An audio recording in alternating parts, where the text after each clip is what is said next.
time, creditors weren't allowed to go and apply for them because they wanted to protect these people from harder times that were expected. Economic downturn that was expected during pandemic. Also, that threshold of $15,000, if you owed at least $15,000, that's when you can apply for bankruptcy protection. That threshold was actually raised to $16,000 during those years.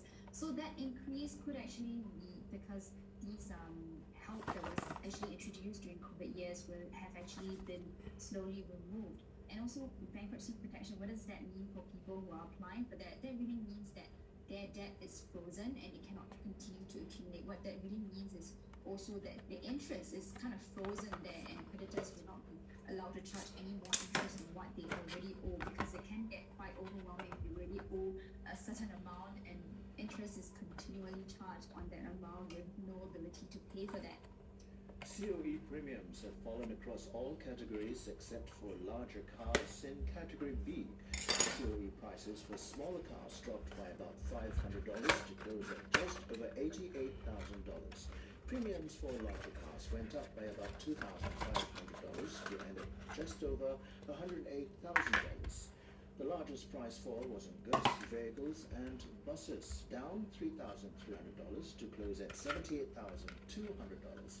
COE premiums for motorcycles ended at $11,690, and in the open category at $109,600. At least one industry player attributes the drop in prices to less orders as people are on holiday, but he adds that this downward trend is not likely to continue.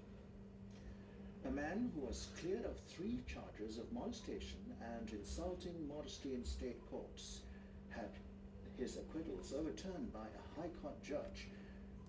This came after an appeal by the prosecution.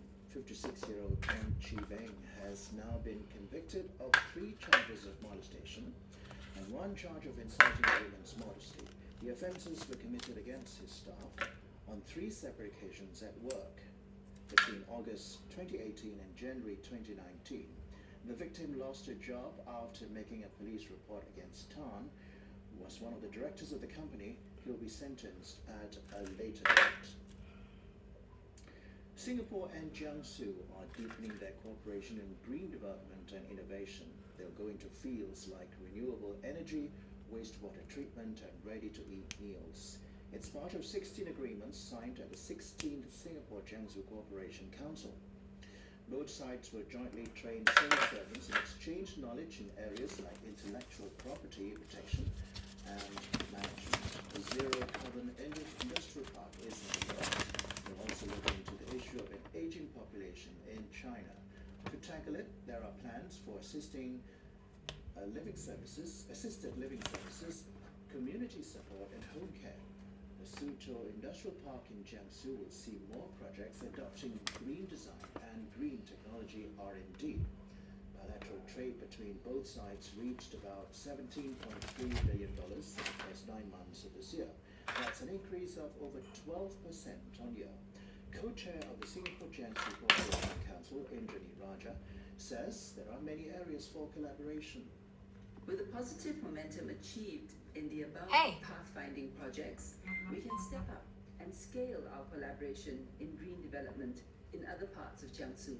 Given Singapore's location and proximity to potential markets, supportive ecosystem and international connectivity, Singapore is a good venue from which Jiangsu companies can launch their regional and international ventures.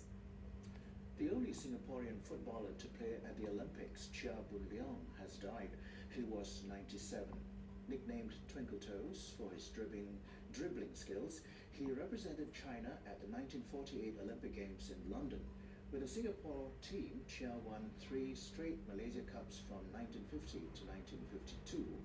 He hung up his boots at the age of 30 and worked as a senior financial executive with the radio service company Rediffusion. He continued to be involved with the sport and became a council member of the Football Association of Singapore. He was also team manager for the Lions between 1977 and 1980.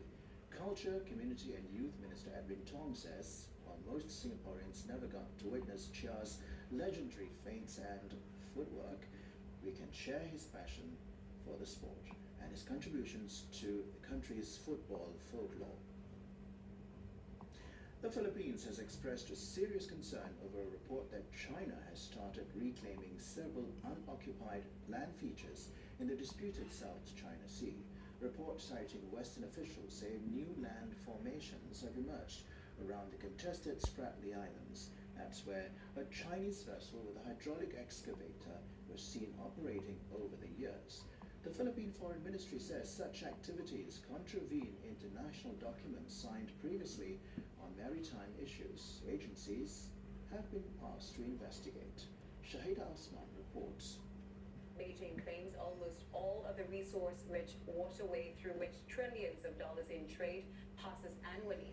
The Philippines, Vietnam,